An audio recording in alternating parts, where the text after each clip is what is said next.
Hello बच्चों, कैसे हैं आप सब लोग। आशा करता हूँ आप लोग बहुत अच्छे से हैं।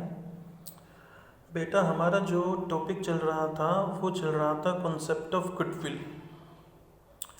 बेटा आइए एक बार इस कॉन्सेप्ट को हम डिटेल में देखते हैं ताकि हमारा इस चैप्टर का बेस अच्छे से बन सके। बेटा आपका क्वेश्चन आएगा, sir why we are talking about goodwill.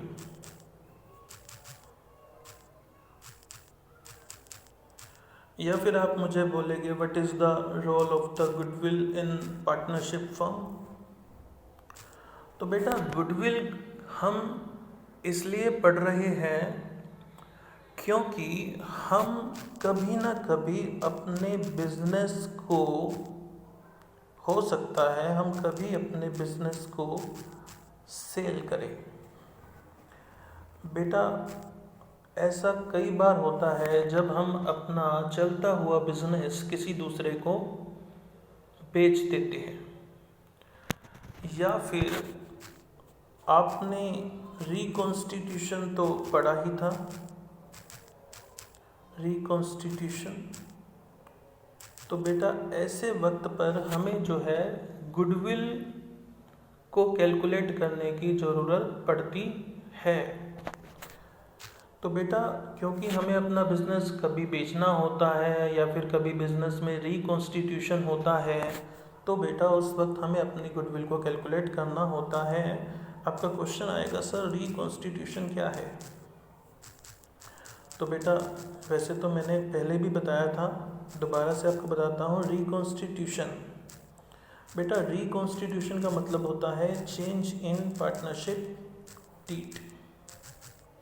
अगर कभी आपने पार्टनरशिप डीड को चेंज किया तो उसे हम बोलेंगे बेटा reconstitution of partnership firm. Okay बच्चा, अब ये रिकॉन्स्टिट्यूशन कब कब होता है, तो इसके कुछ केसेस हैं। अगर कोई पार्टनर एडमिट हो जाए तो रिकॉन्स्टिट्यूशन होता है। अगर कोई पार्टनर रिटायर हो जाए तो रिकॉन्स्टिट्यूशन होता है। अगर हमारा कोई पार्टनर आपस में ही पार्टनर्स डिसाइड कर ले कि हम अपना रेशो चेंज करना चाहते हैं, change in profit sharing ratio, हम अपना रेशो चेंज करना चाहते हैं तो रिकॉन्स्टिट्यूशन होता है। और बच्चा किसी पार्टनर की डेथ हो जाए तो रिकॉन्स्टिट्यूशन होता है। और बच्चा जब हम अपना बिजनेस किसी को बेचना चाहे तो भी रिकॉन्स्टिट्यूशन होता है। अब क्वेश्चन उठता है कि सर ये गुडविल है क्या। बेटा गुडविल को हम सिंपल मीनिंग में अगर देखें तो हम बोल सकते हैं it is a reputation earned by a business over a period of time. Reputation earn by a business over a period of time. कि गुडविल क्या है। गुडविल एक रेपुटेशन है जो एक बिजनेस कमाता है काम करके, उसे ही हम गुडविल बुलाते हैं। तो बेटा हम क्यों पढ़ रहे हैं गुडविल। क्वेश्चन ये है कि सर ये तो हमें पता है कि किसी पर्सन की या किसी बिजनेस की जो रेपुटेशन होती है उसको गुडविल बुलाते हैं, ये तो हमें पता है सर। लेकिन बेटा आपको जो एक दूसरी चीज़ है उस पर भी ध्यान देना होगा। मान के चलिए हमारे पास दो कंपनियां हैं। एक कंपनी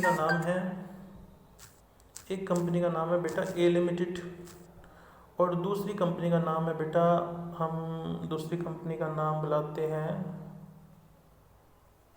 बी लिमिटेड।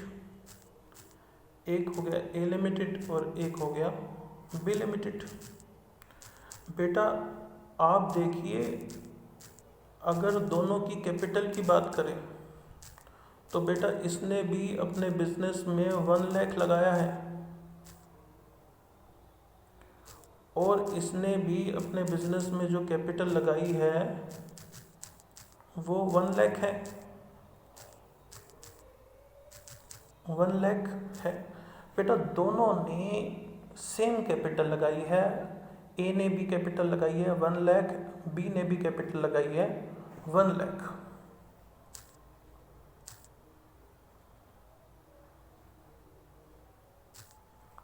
तो बेटा यहाँ पर अब मज़े की बात यह है कि ए ने जो 1 लाख रुपए लगाया है, बेटा दोनों का बिजनेस सेम है।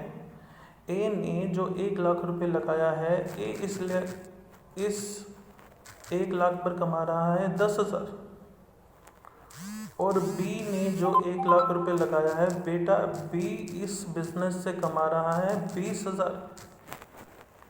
बेटा दोनों का बिजनेस बिल्कुल सेम है, दोनों की बिजनेस लोकेशन बिल्कुल सेम है, दोनों के बिजनेस का साइज बिल्कुल सेम है, दोनों की बिजनेस एक्टिविटी बिल्कुल सेम है, लेकिन ए जो है वो 10,000 कमा रहा है, बी जो है वो 20,000 कमा रहा है। अब मैं आपसे पूछता हूँ, अगर आपको इन दोनों में से किसी एक का बिजनेस खरीदना हो तो आप किसका बिजनेस खरीदेंगे? ए का बिजनेस खरीदेंगे या फिर बी का बिजनेस खरीदेंगे? बताइए सर, इस बारे में तो हमने कभी सोचा ही नहीं। तो बेटा आपको इस बारे में सोचना चाहिए था ना। तो बेटा यहाँ पर हम क्या देखते हैं कि ए लिमिटेड का बिजनेस जो है वो लेस प्रॉफिटेबल है और बी लिमिटेड का जो बिजनेस है वो मोर प्रॉफिटेबल है। तो अगर मैं बी की बात करूं तो बी का बिजनेस आप खरीदना पसंद करेंगे, जबकि ए का बिजनेस आप खरीदना नहीं पसंद करेंगे। आई होप आपको मेरी बात समझ में आ रही होगी। बिल्कुल सर, हम ए का बिज़नेस नहीं खरीदेंगे, हम बी का बिज़नेस खरीदेंगे, क्योंकि सर बी को ज़्यादा प्रॉफिट हो रहे हैं। बी का बिज़नेस बेटा आप क्यों खरीदेंगे? बिकॉज यहाँ पे तो है हाई प्रॉफिट, और ए का बिज़नेस में है लेस प्रॉफिट। बिल्कुल सही सर, आप बिल्कुल ठीक कह रहे हो बेटा। अब यहाँ तक तो हम पहुँच गए। अब मान के चलिए आप एक बिजनेस के अकाउंटेंट हैं, आप अकाउंट्स का काम करते हैं। तो बेटा मैं आपसे ये पूछता हूँ कि बताइए किसका बिजनेस महंगा बिकेगा? तो बेटा आप क्या कहेंगे? सर बी का बिजनेस महंगा बिकेगा, इसके बिजनेस की वैल्यू सर हाई होगी, हाई वैल्यू, और इसके बिजनेस की वैल्यू जो है वो कम होगी, लेस वैल्यू। बिल्कुल ठीक बात सर। तो बेटा अब हमें ए के बिजनेस की वैल्यू कितनी होगी और बी के बिजनेस की वैल्यू कितनी होगी, ये तभी पता चलेगा जब हम ए और बी के गुडविल की वैल्यू निकालेंगे, क्योंकि ऑब्वियसली बी की गुडविल ज़्यादा अच्छी है, ए की गुडविल कम है। इसलिए दोनों का बिजनेस तो 1 लाख का है, पर बी का बिजनेस अगर ए के बिजनेस से फालतू बिकेगा तो वो जो एक्स्ट्रा मनी बी को मिलेगी इन कंपैरिजन टू ए, वही गुडविल होगी। तो चलिए बच्चा मान के चलते हैं कि आपने जो है ए के बिजनेस की वैल्यू कैलकुलेट करी 1,60,000। ओके, आपने ए के बिजनेस की वैल्यू कैलकुलेट की 1,60,000। तो आप देखिए अब आप क्या कहना चाह रहे हैं? आप ये कहना चाह रहे हैं सर 1 लाख रुपए तो उसकी कैपिटल थी ही, प्लस में 60,000 रुपये हमने उसकी गुडविल को निकाला, जिसकी वजह से हम ये बता रहे हैं कि उसका बिजनेस 1,60,000 का बिकेगा। उसके बाद अगर हम बी की बात करें तो अगर आपने मान के चलो कैलकुलेट किया कि बी का बिजनेस जो है वो 2 लाख का है, तो इसका मतलब आप क्या कह रहे हैं? इसका मतलब आप ये कह रहे हैं, इसका मतलब आप ये कहना चाह रहे हैं कि सर हमने ये 2 लाख पता है कैसे निकाले? 1 लाख की तो सर उसकी कैपिटल थी और 1 लाख रुपए की सर उसकी गुडविल थी। इस तरीके से हमने उनके बिजनेस की वैल्यू निकाली है। अब क्वेश्चन ये उठता है कि सर हम ये गुडविल की वैल्यू निकालते कैसे हैं? हाउ टू कैलकुलेट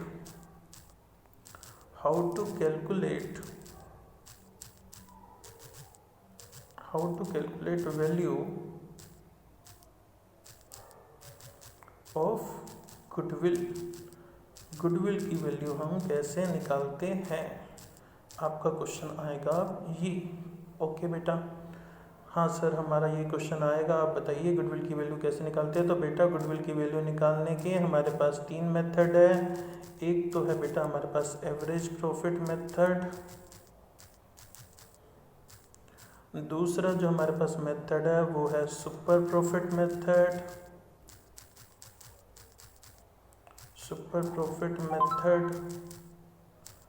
और तीसरा जो है वो है हमारे पास कैपिटलाइजेशन मेथड।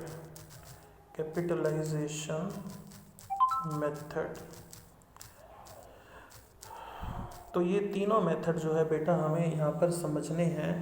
बेटा यहाँ पर मैं आपको एक बात और बताना चाहता हूँ। आप देखिए, एक ही कैपिटल 1 लाख थी, लेकिन उसका बिजनेस 1,60,000 में क्यों बिक रहा है? क्योंकि बेटा जो पर्सन ए का बिजनेस खरीदेगा वो ए के बिजनेस के साथ साथ उसकी बनी बनाई गुडविल भी खरीदेगा, और ए ने जो गुडविल अपनी मार्केट में बनाई है उसका फ़ायदा उस पर्सन को होगा जो ए का बिजनेस खरीदेगा। मान के चलो ए का जो बिजनेस है वो खरीद रहा है मिस्टर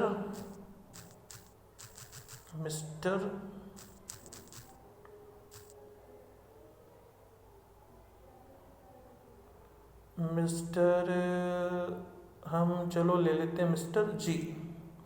तो बेटा मिस्टर जी जब मिस्टर ए का बिजनेस खरीदेगा तो 1 लाख का तो उसका बिजनेस हो गया, बट 60,000 क्या है बेटा? ये 60,000 वो गुडविल की वैल्यू है जो ए ने बनाई थी, और उस बनी बनाई गुडविल का फ़ायदा अब कौन उठाएगा? मिस्टर जी उठाएगा।